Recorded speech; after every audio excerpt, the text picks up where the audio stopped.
بسم اللہ الرحمن الرحیم۔ جب مشکل مصیبت آئے نا تو بندہ کہہ اٹھے جے سونا میرے دکھ وچ راضی۔ بھائی جو عورت روزانہ پراٹھے تیار کر کے ناشتہ دے، اگر کبھی جلی روٹی بھی اس کی طرف سے آ جائے تو تانے تو نہیں دینے چاہیے نا۔ میرا رب 24 گھنٹے روزانہ کی بنیاد پر ہمیں فری میں سروس دے رہا ہے، مختلف نعمتیں ہمیں فری میں عطا کر رہا ہے۔ بھائی یہ اگر سانس ہی قیمت نہ ہوتا کیا بنتا؟ یہ آکسیجن یہ ہمیں قیمتاً نصیب ہوتی کیا بنتا؟ یار اور تو چھوڑیں، گرے اور آپ کے اندر ایک دل کام کر رہا ہے، چھوٹا سا پرزا ہے۔ ایمان سے بتائیں، پانی کے لیے موٹر جب ہم پمپ لگاتے ہیں تو وہ چلتا ہے، مہینے کے بعد تو بل جب آتا ہے تو دھواں نہیں نکل جاتا، حالانکہ وہ تو ضرورتاً چلایا جاتا ہے، گھنٹہ 2 گھنٹے چلایا پھر بند کر دیا، پھر جب ضرورت پڑی چلا لیا پھر بند کر دیا۔ مگر عجیب بات یہ ہے کہ نان سٹاپ ٹینک میرے رب نے میرے اور آپ کے اندر رکھا ہے، جو جسم کے ہر حصے پر جتنا خون چاہیے وہ روزانہ کی بنیاد پر سپلائی کر رہا ہے، اور جب پلٹ کے واپس آتا ہے تو پھپڑے رکھ دیے ہیں کہ تو صاف کر کے اس کو پھر بھیج، کیونکہ پھر اس نے میری تخلیق کے شاہکار انسان کی زندگی میں کی رگوں میں دوڑنا ہے۔ تو اتنا اہتمام کر کے اس موٹر کے ذریعے اور 24 گھنٹے بغیر کسی وقفہ کے چلتی ہے، مگر میرے رب نے کوئی بل نہیں بھیجے۔ تو جس رب کی اتنی نعمتیں ہم انجوائے کر رہے ہیں، تو کبھی اگر اس کی طرف سے ہماری آزمائش کے لیے کوئی پریشانی یا کوئی دکھ کی بات بھی آ جائے تو بھائی جہاں سے اتنے سکھ ملے ہیں، کوئی 2-4 دکھ بھی مل جائیں تو شکوہ تو نہ کریں، اس کو بھی سینے سے لگا کے کہیں کہ جے سونا میرے دکھ وچ راضی، میں سکھ نو چلے ڈاں۔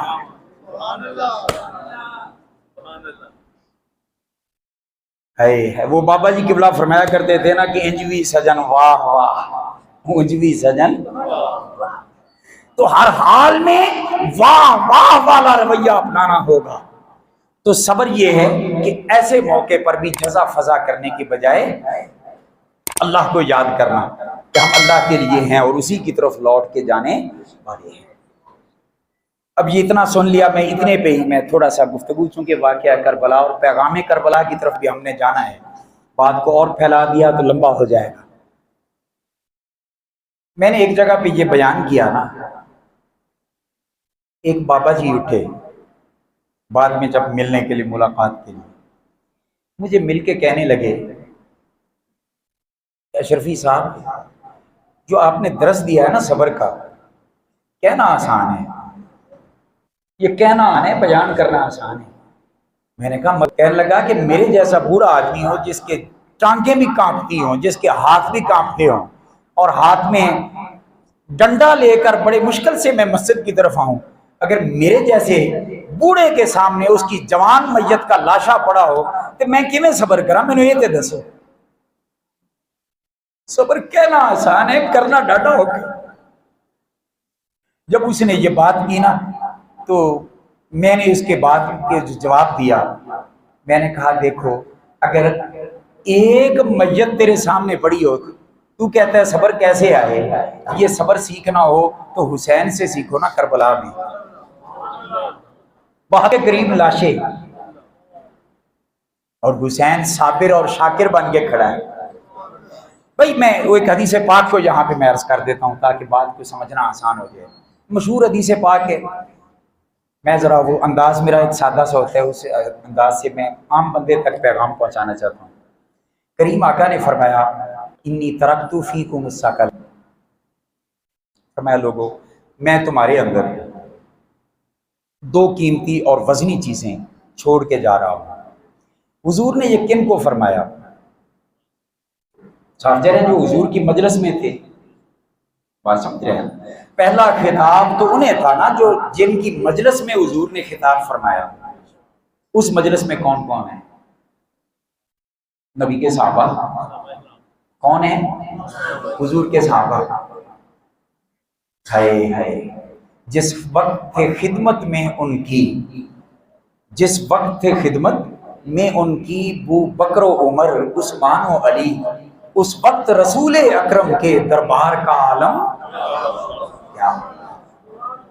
حضور نے فرمایا میں تمہارے اندر چھوڑ کے جا رہا ہوں دو قیمتی اور وزنی چیزیں۔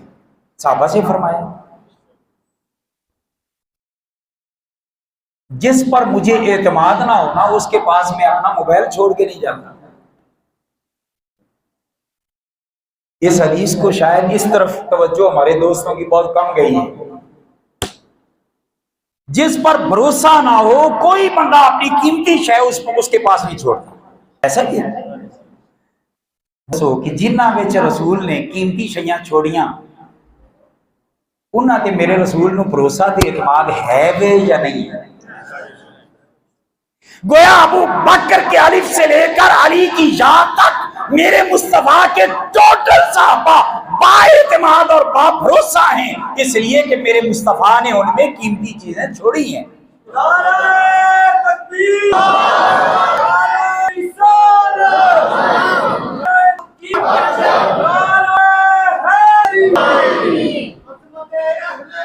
زندہ زندہ لبیک لبیک زندہ زندہ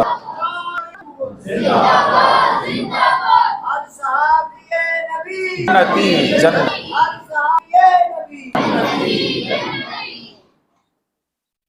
ہم نے فیصلہ کسی بھنگ اور چرس کے سوٹا لگانے والے کی آنکھوں پر اور زبان پر نہیں کرنا، ہم نے بھروسہ مدینے پر کرنا ہے۔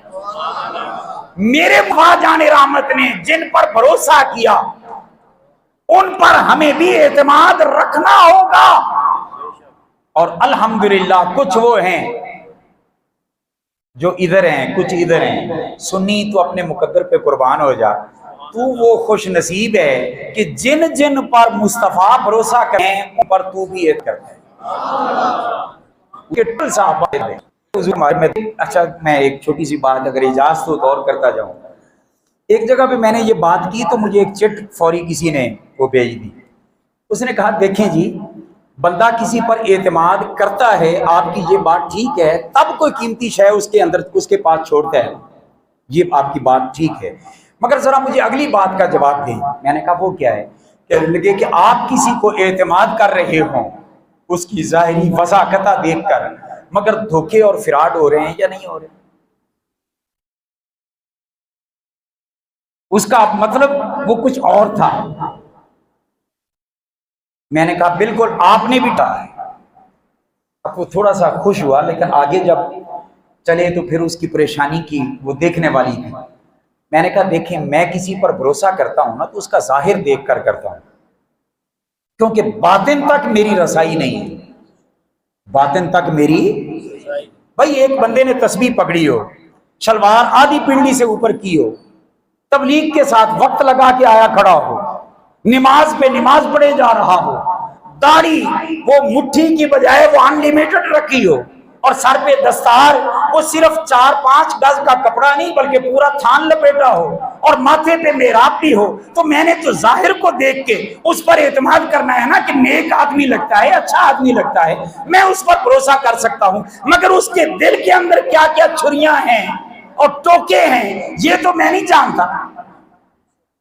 اس لیے میں اور آپ دھوکہ کھا جاتے ہیں، چونکہ ہم ظاہر دیکھتے ہیں باطن نہیں دیکھ پاتے، باہر دیکھتے ہیں اندر نہیں دیکھ پاتے۔ مگر میں نے کہا کہ رسول کو اپنے جیسا سمجھ کے نہ مان، رسول تو ایسے بے مثل اور بے مثال ہیں کہ بیٹھے فرش پر ہوں نگاہیں عرش پر ہوتی ہیں، چلتے عرش پر ہوں تو نگاہیں فرش پر رہتی ہیں۔ کہنے لگی جی ایسے جذباتی جملوں سے کچھ نہیں بنتا، کوئی دلیل، اور ہو بھی سیاستہ سے ایک بڑی شرط لاندے دوں۔ میں آخر بالکل پکی ٹھکی گل، میں سیاستہ چھڑ تو بخاری مسلم دی گل کرنا۔ میرے کریم آقا پڑھا رہے ہیں نماز، صحابہ پیچھے پڑھ رہے ہیں نماز، جماعت ہے، ایک بندہ پیچھے نہیں کھڑا، پوری جماعت ہے۔ 100 ہوگا، 200 ہوگا، 400 ہوگا، 600 ہوگا، جتنے بھی ہیں وہ پیچھے نماز پڑھ رہے ہیں۔ کریم آقا نے نماز کے بعد سلام پھیرا، سلام پھیر کے مقتدیوں کی طرف چہرہ انور کر کے حضور نے ارشاد فرمایا کہ پیچھے والو تم کیا دیکھتے ہو کہ میرا رخ کعبہ کی طرف ہوتا ہے؟ عرض کی جاتا ایسے ہی ہے، آپ کا رخ انور کعبۃ اللہ شریف کی طرف ہوتا ہے۔ حضور نے فرمایا جس رب کے قبضہ قدرت میں مجھ محمد کی جان ہے، اس کی قسم کھا کے کہتا ہوں کہ پیچھے والوں میرا رخ تو قبلہ کی طرف ہوتا ہے، مگر پیچھے والوں میں تمہارے رکوع بھی دیکھتا ہوں، تمہارے خشوع بھی دیکھتا ہوں۔ بھائی تو چلو ظاہر کا کام ہے نا، ظاہری عمل ہے، نظر آ گیا ہوگا۔ آقا رکوع پہ بات روک دیتے اتنا ہی کافی ہے۔ حضور نے فرمایا نہیں، میں نے پتا سی میری امت ہے کوئی بدبخت ایسے بھی پیدا ہونے نا، انہوں نے نہیں اگے کوئی شیشہ لگا ہوئے گا تو نبی نے پیچھے چادی مار لی۔ میرے نبی پاک نے فرمایا رکوع کی صرف بات نہیں، فرمایا کہ میں پیچھے والوں کے رکوع بھی دیکھتا ہوں اور ان کے دل کی کیفیت، خشوع دل کی کیفیت کا نام ہے، ان کے دل کی کیفیت بھی دیکھتا ہوں۔ تو جو نبی ادھر رخ کرے، پیچھے والے ایک نہیں جتنے کھڑے ہوں سب کے دل کے ارادے جان لے، اس نبی نے جب انی ترکت فیکم الثقلین کا خطاب فرمایا تھا اس وقت تو رخ ادھر نہیں تھا، ادھر تھا۔ تو جو نبی ادھر رخ ہو تو اتنا جانیں، جب سامنے بیٹھے ہوں گے مصطفیٰ کے صحابہ اور حضور نے فرمایا ہوگا تو حضور نے ایک ایک کو دیکھا نہیں ہوگا۔ اس لیے ہمیں کسی سوٹے والے پر اعتماد نہیں، ہمیں حضور کی نگاہ نبوت پر اعتماد ہے۔ ابو بکر بھی حق، عمر بھی حق، عثمان بھی حق، علی بھی حق، حسن بھی حق، حسین بھی حق، امیر معاویہ بھی حق، مصطفیٰ کے ٹوٹل صحابہ حق، اور جو انہیں حق نہ مانے کائنات کا سب سے بڑا گمراہ۔ فرمایا انی ترکت فیکم الثقلین۔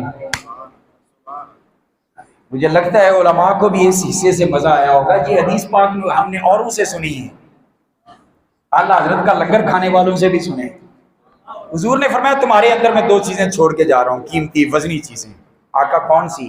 فرمایا احدہما کتاب اللہ، ان میں سے ایک اللہ کی کتاب قرآن پاک۔ کیا چھوڑا؟ قرآن پاک۔ حضور نے فرمایا اس کو اکیلا نہیں چھوڑا، اس کے ساتھ ایک اور شے چھوڑی۔ آقا کیوں، وجہ کیا ہے؟ میں اپنے لفظوں میں سمجھا رہا ہوں، حدیث پاک میں اس کا ذکر ایسے نہیں ہے۔ فرمایا کتاب اللہ ہے تھیوری، ہر تھیوری کو سمجھنے کے لیے پریکٹیکل اگر سامنے آئے تو بات پختہ ہو جاتی۔ پھر تھیوری کے طور کے ہوں اور پریکٹیکل کے طور پہ اپنی مال اور عطرت اور اہل بیت چھوڑ کے جا رہے ہیں۔ پریکٹیکل کے لیے میں وہ چھوڑ کے جا رہا ہوں۔ اور اگلی بار میں حدیث پاک کمپلیٹ کر لوں، حضور نے ارشاد فرمایا کہ ٹھیک ہو گیا،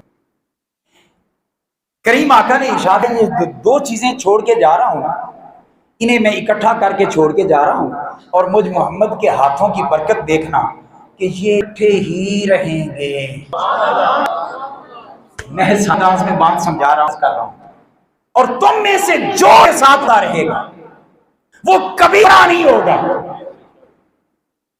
اب اس کا مطلب میں جو سمجھا ہوں آپ کو سمجھا دوں، یہ ہے قرآن، ادھر ہے اہل پاک۔ بات سمجھ رہے ہیں؟ جو اس کو پکڑ کر اس کا باغی ہو جائے وہ بھی گمراہ، اور جو اس کے دامن کو پکڑ کر اس سے بھاگ جائے وہ بھی گمراہ، کیونکہ نبی نے 2 کو چھوڑا ہے اور فرمایا تمہاری ہدایت کے لیے دونوں لازم ہیں، اور دونوں کو پکڑے رکھو گے مضبوطی کے ساتھ تو کبھی گمراہ نہیں ہوگے۔ مبارک اہل سنت و جماعت، کوئی ہے قرآن قرآن کر کے اہل بیت کے بغاوت کرنے والے، اور کوئی اہل بیت کے نعرے لگا کر قرآن سے منہ موڑنے والے ہیں۔ سنی تیرا مقدر کتنا سونا ہے کہ قرآن بھی تیرے ہاتھ میں ہے، اہل بیت کا دامن بھی تیرے ہاتھ میں ہے۔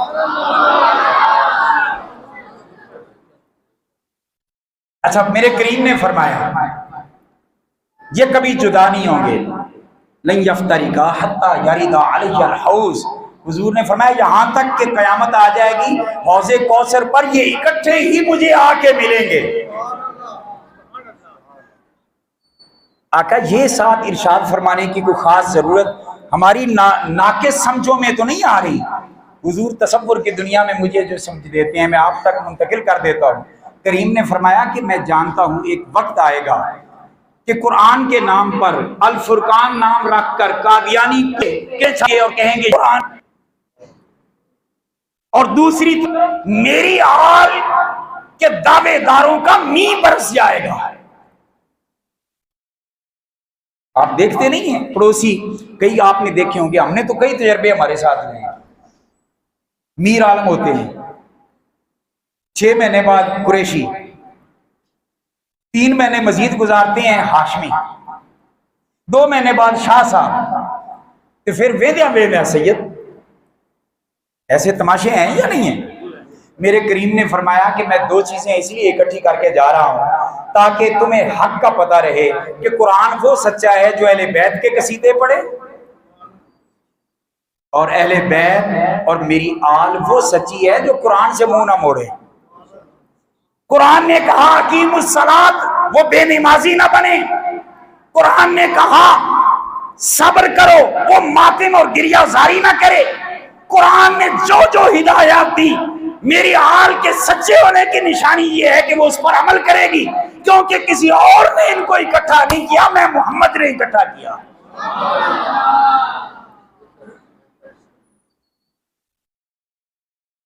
اب مسئلہ بالکل ہم اینڈ پہ آ گئے ہیں گفتگو ختم کرنے کے لیے۔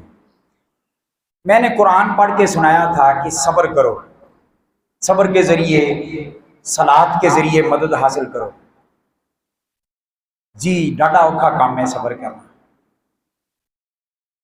میں نے کہا میرے نبی نے قرآن کے ساتھ اپنی آل کو ملایا ہی اسی لیے تھا کہ اگر کہیں سے قرآن کی کوئی تھیوری سمجھ نہ آ رہی ہو نا تو میری آل کے پریکٹیکل سے دیکھ لینا۔ تو صبر کا پریکٹیکل کہاں سے دیکھیں؟ فرمایا کربلا میں میرے حسین کو دیکھ لو۔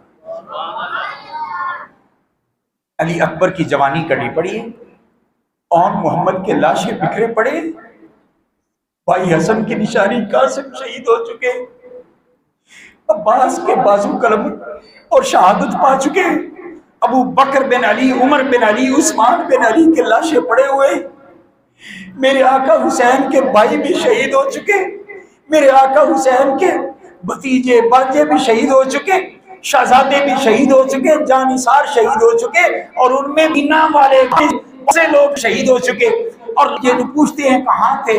جہاں تھے اتنی لاشیں ہوں، تو کہتے ہیں ایک لاش پہ صبر تھا۔ ذرا حسین کو دیکھ، اگر صبر نہ آ سکتا تو حسین کیسے صابر بنا رہتا؟ اور ہم تو تھوڑی سی سر کو درد ہو جائے تو نماز چھوڑ دیتے ہیں، ایسا ہے یا نہیں؟ اگر کوئی نماز کو اوکھا سمجھے تو فرمایا پھر بھی کربلا میں حسین کو دیکھ لیں، پورا دم زخمی ہے، کہیں نیزے لگے ہوئے ہیں، کہیں خنجر لگے ہوئے ہیں، کہیں پہ تلخی زخم اور گھاؤ ہیں، مگر جب نماز کا وقت آیا تو میرے حسین نے نماز پڑھ کے دکھایا نہیں دکھایا۔ گویا کریم آقا نے فرمایا کہ میں نے اپنی آل کو قرآن کے ساتھ اس لیے نتی کیا کہ قرآن کا جو مسئلہ سمجھ آئے، سچی آل کی ہسٹری میں دیکھ لے، انہیں سمجھ آ جائے گی کہ صبر کرنا بھی مشکل نہیں آسان ہے، نماز پڑھنا بھی مشکل نہیں آسان ہے۔ کیسے؟ کہا کربلا کو دیکھ۔ تو میدان کربلا کے پیغامات میں سے ایک پیغام یہ ہے صبر، مشکل وقت میں کیا کرنا ہے؟ صبر۔ اور دوسرا پیغام یہ ہے کہ نماز چھوڑنی نہیں، اور تیسرا پیغام حق کے لیے ڈٹ جانا، خواہ کنبہ کٹانا پڑے، باطل کے خلاف اعلان جہاد کرنا، خواہ کلی کا کک نہ رہے۔ یہ کربلا والوں کا پیغام ہے، اور اس پیغام پر عمل کرنے کی ضرورت ہے، اور اس پیغام پر عمل کریں گے تو یہ سنت ادا ہوگی۔ مجھے ایک کہنے لگا جی ہم تو سنت حسین ادا کرتے ہیں، میں کہا وہ کیسے؟ کہنے لگے امام حسین نوں لگیاں نا زخم لگے، ضرباں لگیاں، خنجر لگے، نیزے لگے، تیر لگے۔ میں نے کہا ہاں، جب حسین زخمی ہوئے تو زخمی ہونا حسین کی سنت ہو گیا۔ تو ہم تو اس لیے چھوٹے موٹے زخم کلاتے ہیں تاکہ سنت پہ عمل کریں. میں نے کہا پا تیرے سمجھنے سے غلطی ہے. سنت وہ ہوندی ہے جیڑی کوئی کہے یا جیڑی کوئی کرے. سنت وہ نہیں ہوندی جیڑی وہ دے نال ہووے. میں نے بڑے سادہ انداز میں بات کر دی. میں مثال دیتا ہوں, میں تے تو بندے قرآن دے دی محفل کیا کرو, بات سمجھا کرو. اس کے علاوہ کلاس لگائیں اور حضرت کے آ کر بیٹھیں قرآن سمجھنے کے لیے. میں آپ کو یہ نصیحت کروں, کسی بندے کو اچھی نہ لگے, میں باہر جاؤں, وہ مجھے 2-4 جوتے مار دے, ایمانداری نال دسو میری سنت یہ ہوئے گی کہ قرآن پڑھو, کہ میری سنت یہ ہوئے گی کہ آدھے آپ نے جوتیاں مارو کہ کیونکہ علامہ صاحب نے لگی ہیں سن؟ بولیے. یہ ایک بہت بڑی غلط فہمی ہے. الحمدللہ العظیم اہل سنت کا مقدر کتنا سونا ہے. ایسے بھی یار صبح و شام اللہ کا شکر کیا کرو. جس رب نے ہمیں اتنا سونا مسلک اور مذہب عطا فرمایا کہ جس کی نظیری کائنات میں. ایسے تنقید نہیں, میں صرف یہ جملہ عرض کرنے لگا ہوں. ایمانداری سے بتائیں, ائمہ اہل بیت کا, کربلا والوں کا ذکر کرنے کے لیے آپ کس جگہ پہ بیٹھے ہیں؟ یہ جگہ پاک ہے پلید ہے؟ اچھا, آپ جو بیٹھے ہیں وضو کر کے بیٹھے ہیں, پاک ہیں پلید ہیں؟ پاک ہیں.